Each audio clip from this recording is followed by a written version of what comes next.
Excusez-moi, mais j'ai un mot ce soir. Et je crois que c'est un des plus grands mots de la Bible. J'ai été content d'écouter mon copain diriger pour nous. Vraiment, je suis content de voir cette petite église. C'est à cause d'une seule chose, ça. Cette église-là, les conversions, écoute ta vie transformée ce soir. C'est à cause d'une seule chose, à cause d'un seul texte. Rien n'est impossible à Dieu.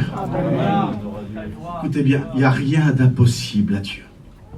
Rien d'impossible à Dieu. Tu vas me dire, Alf, il n'y a rien d'impossible. C'est normal, c'est Dieu. Oui. Tu vas me dire, tu connais la création. Dieu a créé tout. Il a placé les 4 premiers jours. Il a créé les 3 autres derniers. Et puis, tu vas m'expliquer tout comment que la Bible, parce que tu le sais, tu sais plein de choses. Tu sais qu'il a créé les cieux et la terre. Il a donné une limite à la mer. Il a dit, oh, tu bougeras plus de là, tu bougeras plus de là. Aux arbres, il leur a donné une limite. Il a donné des limites à toutes ces choses parce que lui, il a parlé. Parce que lui, il l'a fait. Alors tu vas dire, oui, mais ça, c'est Dieu. Ça, c'est Dieu. Rien n'est impossible à Dieu. Tu vas dire, je sais que Dieu peut faire toutes choses. Je le sais, mais c'est Dieu, ça. Rien n'est impossible à Dieu. Mais moi, tu vas dire... Moi, je suis un homme, regarde le problème que j'ai, regarde par où je passe, regarde ma situation, regarde telle tempête dans ma vie, regarde ce que j'ai passé. Mais ça, c'est moi. Est-ce que lui peut faire quelque chose pour moi? Alors, dans le rien n'est impossible à Dieu. Avec un seul verset, il a décidé de faire entrer l'homme dans son impossibilité. Écoutez bien, avec un seul verset, il a décidé de faire entrer l'homme dans son impossibilité à lui. Rien n'est impossible à Dieu, d'accord? C'est Dieu ça. Rien de lui est impossible. En une seconde, tu es né de nouveau ce soir. Mais ça, c'est Dieu. Mais pour ton problème, pour ta difficulté, pour ton choix de ce soir, alors il a décidé de te faire grâce avec un seul texte. Tout est possible à celui qui croit. Ça veut dire quoi? Ça veut dire que tu n'as rien à faire ce soir. Excusez-moi, je suis touché par la parole de Dieu. La simplicité de la parole de Dieu. Tout est possible à celui qui croit. Dites amen les chrétiens. T'as juste besoin de croire. Écoute, t'as rien à faire. Il y en a qui disent que l'évangile c'est compliqué, c'est dur, mais t'as rien à faire. Il a tout fait lui. C'est lui qui a tout fait.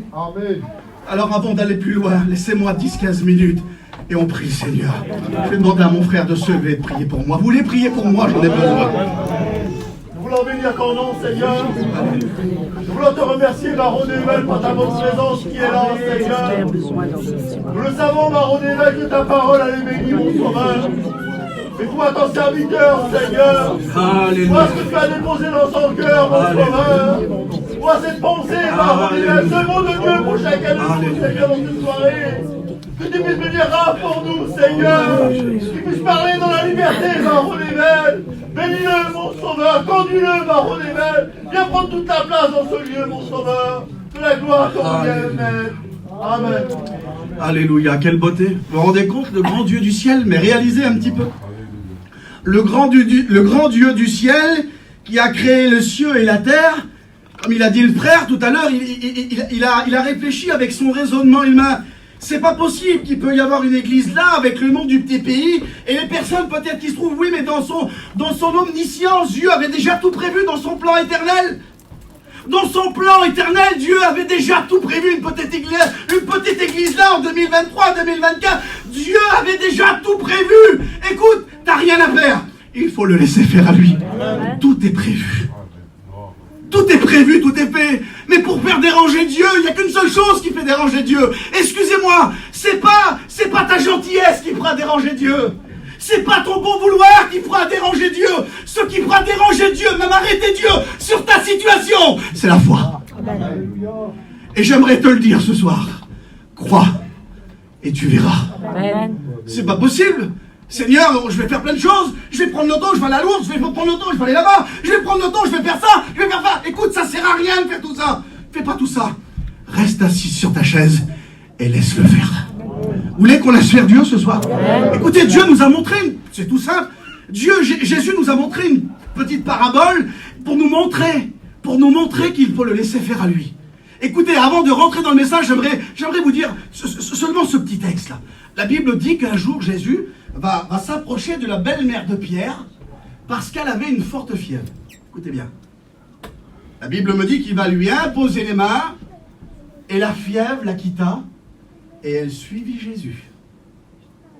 C'est une simple fièvre. Écoutez, c'est beaucoup plus profond que ça. C'est beaucoup plus grand que ça.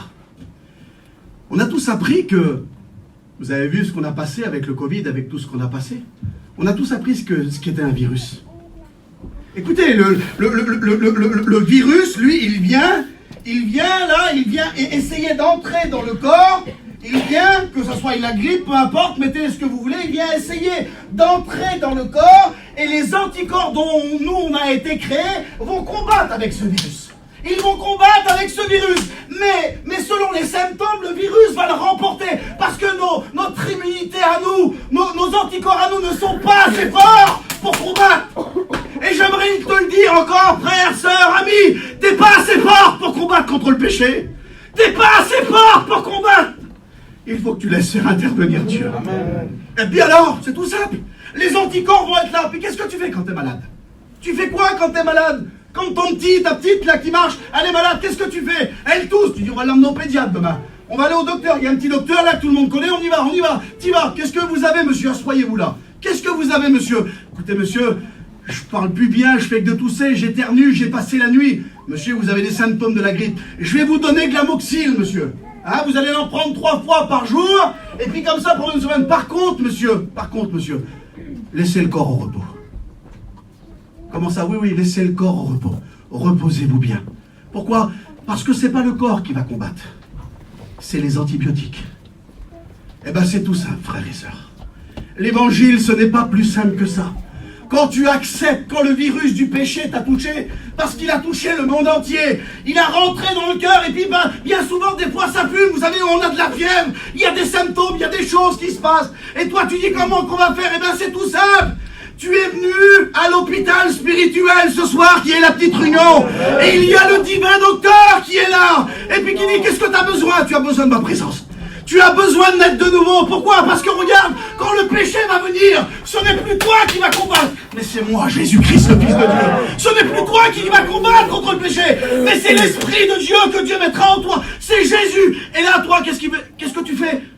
Quand tu es malade, tu restes vers toi, tu as vu, tu allumes ta télé ou tu lis ta Bible, et puis tu regardes, et puis d'un seul coup, une journée, 2 jours, et puis tu te sens bien, et puis tu sors dehors. Eh bien, c'est tout simple. Et Jésus, après ça, a su mettre un petit texte que vous connaissez tout simple. Tu peux pas faire plus simple que la parole ce soir. C'est quoi? Venez à moi, vous tous qui êtes fatigués et chargés, et je vous donnerai du repos.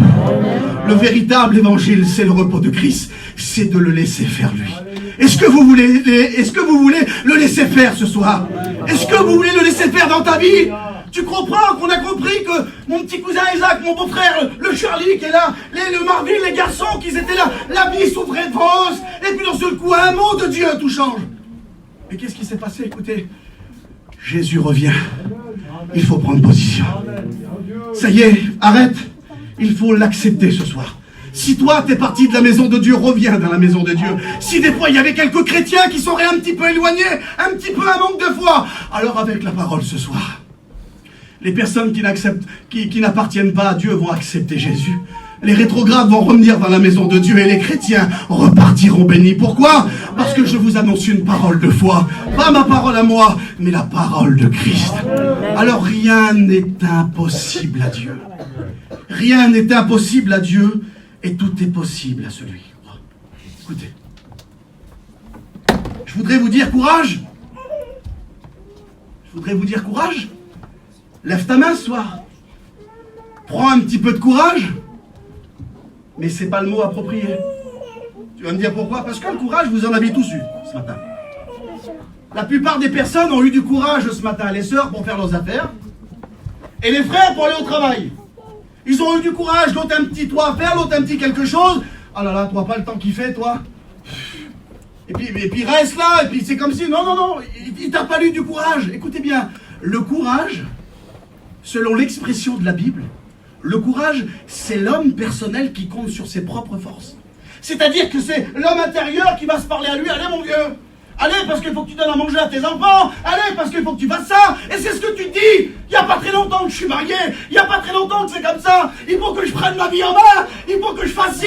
Il faut que je fasse ça. Alors tu as besoin d'un peu de courage. Mais le courage n'a jamais emmené l'homme plus haut que ça. Plus haut que ça. Le courage emmène l'homme à avoir confiance en lui.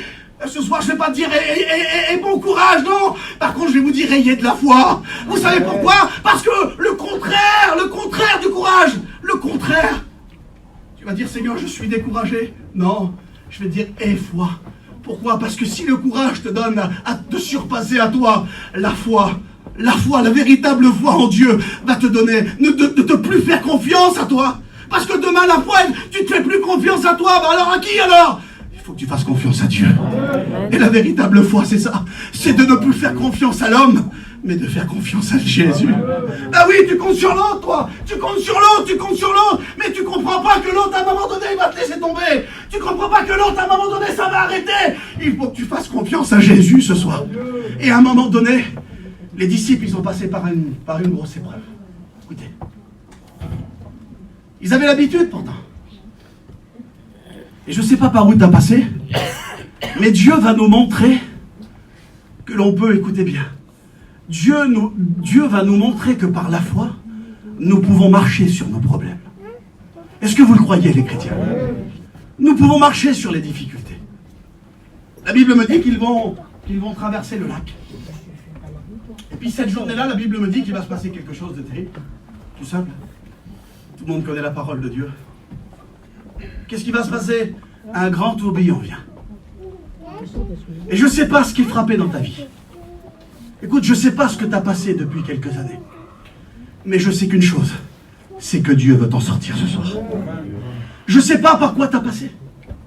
Et là, la Bible me dit qu'ils sont là dans la barque. Et puis Dieu leur a promis qu'il les emmènerait de l'autre côté là-bas. Alors ils sont dans la barque, ils sont là. Écoutez, hein. C'est pour ça des fois on pourra connaître. Écoutez, tant que tu n'as pas fait ton expérience, que ton père il peut être pasteur, ou étudiant, ou chrétien, ou peu importe, l'expérience personnelle, c'est la plus belle chose qu'un homme peut faire. Amen. Écoutez bien, à un moment donné, il va se passer quelque chose. Pourtant, les disciples, quand tu lis au chapitre 8 du livre de Luc, tout ce qui est avant, ils vont parcourir. Ils vont parcourir plein de choses. Tu as vu plein de choses en Dieu. Tu as été visiter l'église là-bas. Tu as peut-être même été en Israël. Tu as peut-être même été en Grèce. Tu as peut-être même été en Italie. Tu as vu plein de choses. Tu as peut-être même été à la convention. Et peut-être même que cette année, tu as le désir d'aller à Gien. Écoute, c'est pas assez, c'est rien ça. Ça, c'est du... Excusez-moi. C'est du meublage, si vous voulez. La plus belle des choses, c'est de rencontrer Christ. Amen. Et là, les disciples, ils sont là. Pour moi, ils l'avaient rencontré, les frères. Pour moi, il était là, ils étaient avec eux, ils l'avaient rencontré. Puis d'un seul coup, le grand tourbillon se lève, là. Ils ont peur. Ça arrive d'avoir peur. Ça arrive d'avoir peur. Combien de fois on a peur, des fois? Combien de fois c'est compliqué? T'as peur. On n'y arrivera pas là-bas. Ça va être difficile, t'as peur. Et tu comprends pas que t'as Jésus avec toi dans la barque. Tu comprends pas qu'il n'est pas loin. Il est où? Dieu a mis une petite barque ici. Et je ne sais pas si tu viens du Mans, toi, des 22 km, là, ou 21 km, ou je ne sais pas si tu es un petit peu ici. Mais peu importe. Dieu place des barques partout. Dieu met des barques, pourquoi? Parce que le jour où tu en as besoin, il faut que tu cries à lui. Et puis à un moment donné, écoutez bien, à un moment donné, le tourbillon se lève, mais ils ont l'habitude avec les tourbillons, là. Et puis peut-être que toi, tu as l'habitude avec les problèmes. Ça fait 4 ans, 5 ans que tu es dans le problème. Et puis le problème, il est toujours en haut de toi. Toujours en haut, toujours en haut, toujours en haut. Et puis là, la Bible me dit qu'ils prennent peur. Alors il y en a un qui dit, écoute, va le réveiller, toi. Et puis peut-être que tu as dit à ta copine ce soir, viens, on va aller à la réunion. Viens, et puis écoute, si Dieu me parle, je donne mon cœur à Dieu ce soir.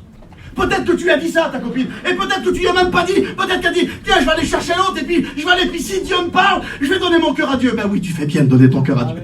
Parce que le salut, il n'est pas celui-là de ta copine. Il n'est pas celui-là de ton copain. C'est pas celui-là de ton frère. Le salut, la Bible me dit, il est personnel. La Bible me dit qu'ils sont là. Ils ont peur. Pourtant, ils la connaissent, la rivière. Hein. Le lac, ils le connaissent. Réveille-le, toi. Puis dans ce bruit, ils vont aller réveiller Jésus. Et quand ils vont réveiller Jésus, Jésus se lève. Il les regarde. Quel reproche qu'il leur fait. Il leur dit pas, vous avez eu du courage de monter dans le bateau. Hein. Il leur dit pas ça. Il leur dit qu'ils auraient pu arrêter la tempête. Ils auraient pu arrêter le problème. Il leur dit, homme de peu de foi. Et peut-être que tu n'as pas de foi, toi. Peut-être que tu ne sais même pas ce que c'est que la foi. Peut-être que tu n'en as plus. Peut-être que tu en avais dans le passé. Mais les problèmes et les difficultés t'ont tellement assailli que tu en as plus. Eh bien, ce soir, Dieu va te la redonner. Et toi qui n'en as jamais eu, ce soir, Dieu va te la donner. Parce que tu vas comprendre la parole. Et là, on voit qu'à un moment donné, la Bible me dit que Jésus va faire ça, regardez. Il va dire, silence, tais-toi.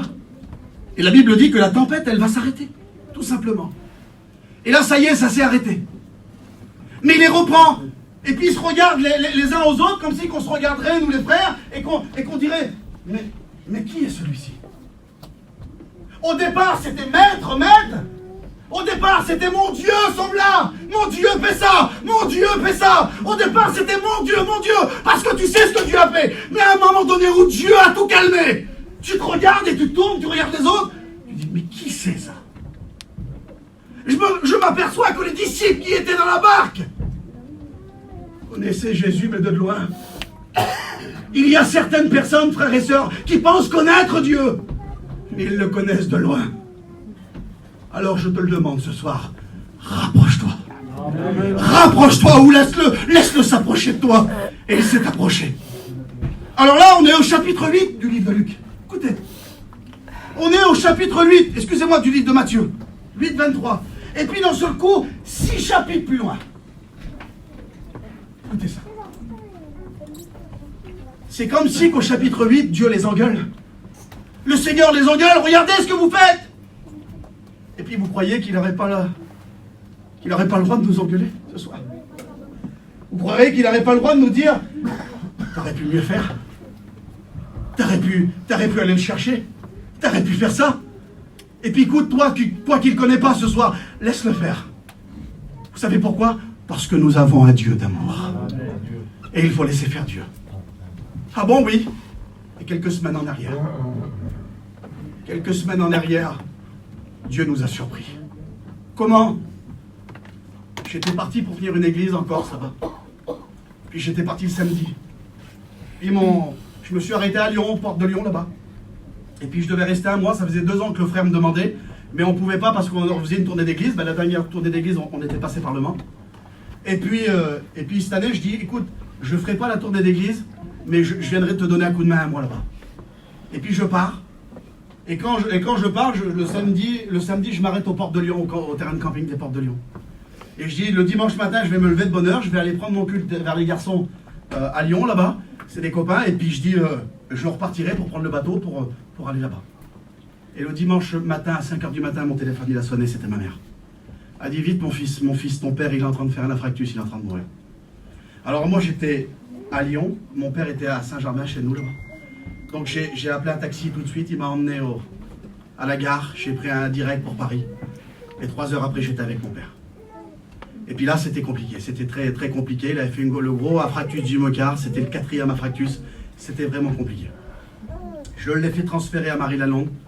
Marie-Lalonde, ils ont fait un petit travail, mais c'était assez compliqué. J'ai repris un autre monsieur qu'un monsieur m'a dit, et là, je l'ai refait transférer, on l'a ramené à Créteil.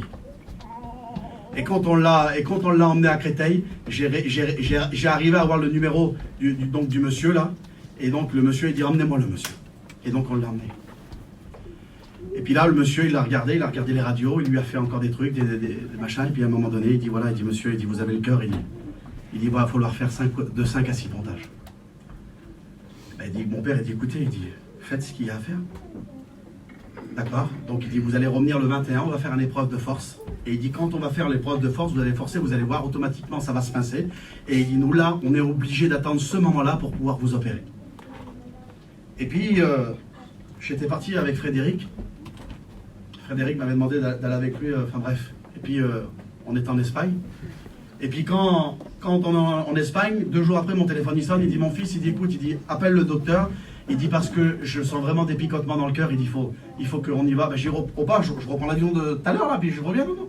Il dit, reste là-bas. Il dit, tu reviens après-demain, il dit, on y va. Et là, je reprends l'avion, puis on va au docteur. Et quand on rentre dans le docteur, ce jour-là, vous savez, quand Dieu fait quelque chose, il y a toujours une multitude de témoins. Il y avait un homme, le Michel Corselis, qui était là, qui passait, lui, qui avait fait un infarctus aussi, et qui se faisait mettre des stents. Donc il y avait plein de monde qui était là. Et puis là, mon père, il prend mon père pour lui faire les coronaires, pour voir. Et quand il descend en bas, à un moment donné, moi je cherchais le docteur, à un moment donné, le docteur, il sort, et quand il sort, le docteur, on était quoi, une dizaine de personnes, voilà, il dit, monsieur, il dit, votre père, il va pas sortir ce soir. Et je dis, ah bon, pourquoi, docteur? Ben, il dit, écoutez, il dit, on a fait la coronarographie, il dit, écoutez, voilà, il dit, vous avez une page, là. Donc, j'ai un stylo, la Chanel, ma femme qui était là, avec ma soeur, la Fanny, elle donne une page, et puis j'y donne le stylo, il dit, voilà, le cœur de votre père, c'est ça.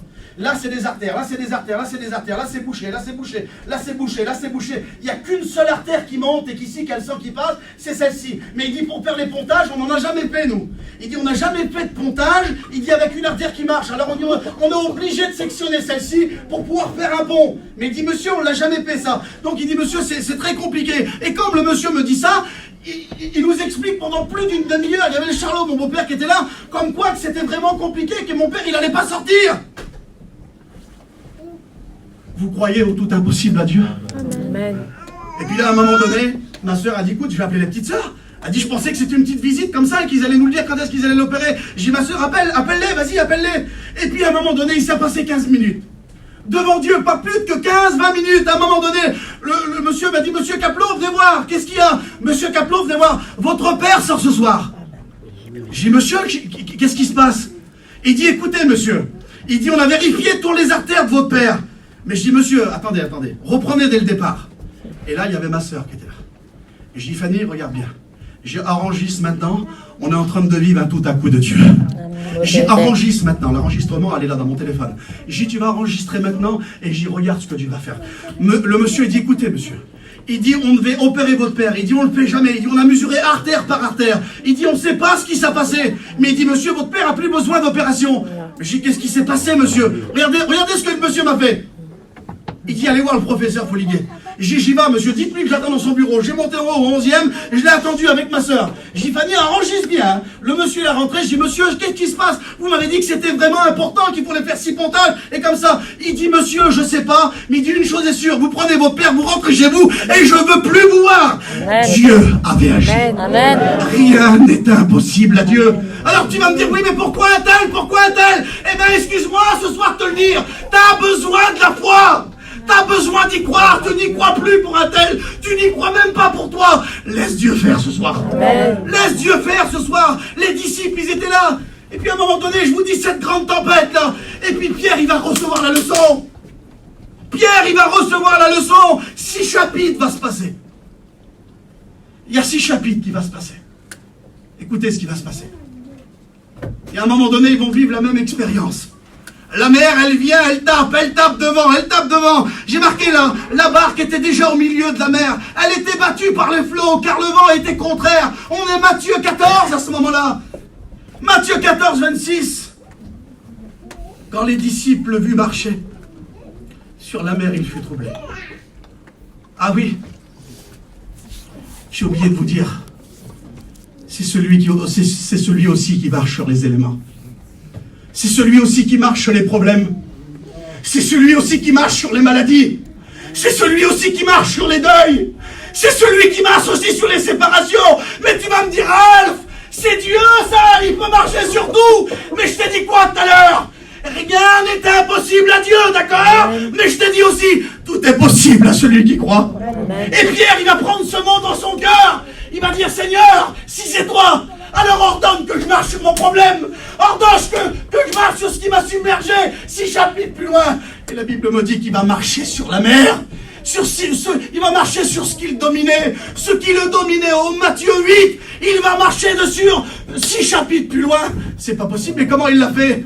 Il l'a fait par la foi. Et puis comme le Seigneur me disait ça, j'ai dit, Seigneur, mais c'est trop beau ce que tu dis. Mais c'est marqué où ça? Je prends 5 minutes, en prie, Seigneur. J'ai dit, c'est marqué où ça? Il m'a dit, Ralph, ce que Pierre a vécu là, il m'a dit, c'est, regarde, il a vécu Hébreux, chapitre 12, verset 2. Je dis, c'est quoi, Seigneur, Hébreux, chapitre 12, verset 2? Je le connais, le verset, mais je ne les connais pas tous par cœur. Il dit, regarde. Alors j'ai commencé à prendre ma Bible, et puis j'ai regardé. Ayons les regards fixés sur Jésus, qui est le chef et le consommateur de notre foi. D'accord. La première des choses, ami qui est là ce soir, il faut que tu arrêtes un petit peu d'avoir tes regards sur ta situation. Il faut que tu arrêtes de regarder à tes problèmes. La première des choses pour que Dieu intervienne, il faut que tu ailles les regards sur Jésus. C'est la première des situations. La deuxième des choses, c'est quoi? Ayons les regards sur Jésus, qui est quoi? Qui est le chef. Un chef, c'est lui qui commande. Un chef, c'est lui qui dirige. Et pour l'instant, c'est toi qui dirige ta vie. Pour l'instant, c'est toi qui prends possession de ta vie. Et parce que tu prends possession de ta vie, alors à un moment donné, tracasse-toi pas. Tu passeras comme tous les hommes dans le problème. Mais par contre, si tu as le chef, Jésus dans ta vie, même si tu passes dans les problèmes, la Bible dit que tu ne seras pas atteint. C'est pas possible, oui. Alors il va vivre ça. Et quand il va vivre ça, il dit Ralph, et puis je dis Seigneur, comment il a fait pour marcher sur l'eau alors? Alors là il dit, regarde, quelle beauté les frères. On prie Dieu dans 5 minutes. Il va vivre Hébreux 11, chapitre 1.